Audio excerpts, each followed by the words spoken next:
आज जब पश्चिमी देश भारत को नीचा दिखाने के लिए कहते हैं कि भारत एक गरीब, अनपढ़ और पिछड़ा देश है, Prime Minister refused to speak to President Trump despite President Trump making 4. Mr. Modi is sort of the Timu version of Netanyahu. Okay? It's a poor copy. And we call upon the Indian government, the worst examples possible. If you guys are wondering, no, I didn't come back to Delhi just to shit on it. I'm trying to avoid this place like the damn plague. When the president has been critical of India, he has gone out of his way to compliment Prime Minister Modi. भूल गए जब उनका अपना समाज अंधकार में हुआ करता था, डार्क एज, तब भारत का नालंदा विश्वविद्यालय पूरी दुनिया को ज्ञान का रास्ता दिखा रहा था। और इस देश की दोस्तों विडंबना देखिए, आज का ही भारत अपनी महानता को भूल गया। हम ही लोग बिहार को बिहार बिहार बिहार और बीड़ी से हम तुलना कर रहे हैं। खुद भारतीय ही जब सुनते हैं कि भारत विश्वगुरु था तो मजाक उड़ाने लगते हैं, मानो इतिहास उनका नहीं किसी और का हो। If my daughter tells me that she wants to travel the world and one of the countries being India, I would definitely be scared for her. दोस्तों सच तो यह है कि भारत को डेड इकोनॉमी कहने वाले, भारत को लो एजुकेशन वाला देश कहने वाले, देश की धरोहर, हमारी धरोहर नालंदा को मिटा चुके आक्रमणकारियों की मानसिकता को ही कहीं ना कहीं आगे बढ़ा रहे हैं। दोस्तों भारत कभी विश्वगुरु था और इसका सबसे बड़ा सबूत है नालंदा विश्वविद्यालय। और जब हम कोई बात करते हैं तो हम सबूत के साथ करते हैं। तो आइए दोस्तों विस्तार से इसको जानते हैं। नालंदा विश्वविद्यालय की स्थापना दोस्तों 427 ईस्वी में गुप्त सम्राट कुमार गुप्त ने की थी। ये कोई साधारण शिक्षा संस्थान नहीं था, ये नौकरी देने के लिए नहीं पढ़ाता था, बल्कि उस समय का सबसे बड़ा विश्वविद्यालय था। सोचिए 1500 साल पहले भारत में ऐसा विश्वविद्यालय मौजूद था जहां एक साथ 10,000 विद्यार्थी और 2,000 आचार्य शिक्षा देते और पाते थे। दोस्तों यहां एडमिशन लेना, दाखिला लेना इतना आसान नहीं था। द्वारपाल ही सवाल पूछकर विद्यार्थी की योग्यता जांचते थे, यानी जो बाहर खड़े होते थे द्वार पर, वही उनसे सवाल पूछकर उनकी योग्यता की जांच करते थे। अगर जवाब ना मिले तो वहीं से लौटा दिया जाता था। यानी एंट्रेंस एग्जाम जैसा सिस्टम भारत ने सदियों पहले बना दिया था, जो लोगों ने बाद में जिसको समझा। इससे समझ आता है कि नालंदा सिर्फ एक विश्वविद्यालय नहीं था दोस्तों, बल्कि पूरे विश्व का ज्ञान का केंद्र था। नालंदा का सबसे बड़ा खजाना था उसका पुस्तकालय धर्मगंज।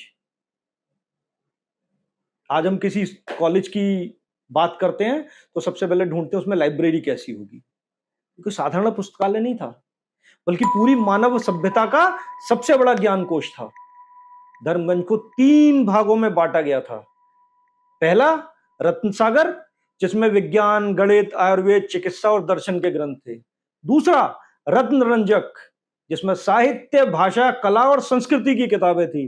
और दोस्तों तीसरा था रत्नोदधि, जिसमें वेद, उपनिषद, बौद्ध ग्रंथ और धार्मिक शास्त्र मौजूद थे। सारा मसाला मौजूद था उस समय के लोगों को, उस समय के बच्चों को, उस समय के युवाओं को पढ़ाने का। दोस्तों इतिहासकार कहते हैं कि अगर कोई इन ग्रंथों को पढ़ने ही निकले तो पूरा जीवन छोटा पड़ जाएगा। आज हम गूगल और विकिपीडिया पर निर्भर हैं, लेकिन उस जमाने में पूरा विश्वकोश नालंदा में था। दोस्तों सवाल ये आता है कि नालंदा में पढ़ता कौन था। दोस्तों नालंदा सिर्फ भारतीयों के लिए नहीं था। यहाँ तिब्बत, चीन, जापान, कोरिया और श्रीलंका से विद्यार्थी आते थे। चीन का यात्री वैनसांग यहीं पढ़ा था। उसने अपने ग्रंथों में लिखा कि नालंदा दुनिया का सबसे अद्भुत विश्वविद्यालय था। इसी तरह इसिंग जैसे यात्री ने भी नालंदा की शिक्षा की जमकर तारीफ की। भारत के विद्वान जैसे आर्यभट्ट, जिन्होंने शून्य का सिद्धांत दिया, आज के युवाओं को जानने की जरूरत है। और नागार्जुन, जिन्होंने रसायन और धातु विज्ञान में योगदान दिया, ये सब नालंदा की परंपरा से जुड़े थे। यानी जब यूरोप अंधकार युग में था, तब भारत की धरती नालंदा पूरी दुनिया को रोशनी बांट रही थी। और दोस्तों ये कुछ और नहीं था, ये अपना बिहार था। लेकिन दोस्तों नालंदा की इस महानता को बर्दाश्त नहीं किया गया। 1193 ईस्वी में मोहम्मद बख्तियार खिलजी ने नालंदा पर हमला किया, हजारों भिक्षुओं की हत्या कर दी गई और धर्मगंज पुस्तकालय को आग के हवाले कर दिया गया। इतिहासकार लिखते हैं कि वो पुस्तकालय 3 महीने तक जलता रहा। हाँ दोस्तों, 3 महीने तक। सोचिए कितनी बड़ी मात्रा में किताबें होंगी और आज हम किस चीज से वंचित हैं। कितना ज्ञान, कितनी सभ्यता, कितनी खोजें, सब कुछ तो राख में बदल गया। दोस्तों, सवाल यह है कि खिलजी ने आखिर ऐसा किया क्यों? क्या कारण था? दोस्तों, दरअसल यह सिर्फ युद्ध नहीं था, ये भारत की आत्मा पर हमला था। ये हमारी पहचान मिटाने की कोशिश थी, या यूं कहें कि साजिश थी। ये ज्ञान पर किया गया सबसे बड़ा आतंकी हमला था। आज भी जब हम नालंदा का नाम सुनते हैं तो वो आग हमारे इतिहास की बड़ी त्रासदी बनकर सामने आती है और जिसकी कोई चर्चा भी नहीं करता। किसी आतंकवादी को गाली दे दो तो हाय तौबा मच जाती है। आज का भारत भी नालंदा की शिक्षा परंपरा को भूल चुका है दोस्तों। दुख का विषय है। हमारी शिक्षा किताबों में अंकों तक सिमट कर रह गई है। हम बच्चों को रटवा रहे हैं। On the spot, while attending a class, he suffered a sudden heart attack. The student collapsed on the desk in the classroom. IITs, education का, एंट्रेंस एग्जाम्स का स्ट्रेस बहुत ज्यादा है। स्टूडेंट का ब्रेन जो है ना, सब नहीं समझ पाता हमारे ब्रेन पे कितना लोड है, कितना प्रेशर पड़ रहा है। एक बार इतनी हिम्मत अगर कूदने के लिए बंदा सोसाइटी के लिए कर रहा है ना, एक बार इतनी हिम्मत जुटा के अपने पेरेंट्स को बुला के एक बार बोले कि पापा मुझसे नहीं हो पा। मार्क्स दिला रहे हैं। 6 साल के बच्चों को IIT के लिए ट्यूशन लगाया जाए। क्या हम ज्ञान दे पा रहे हैं? हम पश्चिमी देशों की नकल कर रहे हैं। हम सिर्फ मशीनें तैयार कर रहे हैं। कॉपी पेस्ट वाली शिक्षा में विद्यार्थी नौकरी की मशीन बन रहे हैं, लेकिन ज्ञान के दीपक नहीं बन रहे, ज्ञान नहीं ले रहे। जिस देश में नालंदा था, वही देश आज कोचिंग सेंटर और एग्जाम पेपर तक सीमित होकर रह गया दोस्तों। यही कारण है कि पश्चिमी देश भी हमें अब नीचा दिखाने की हिम्मत करते हैं, क्योंकि उन्हें पता है कि ज्ञान तो वहीं से आ रहा है और हमारी जड़ों को लोग काटने का प्रयास कर रहे हैं।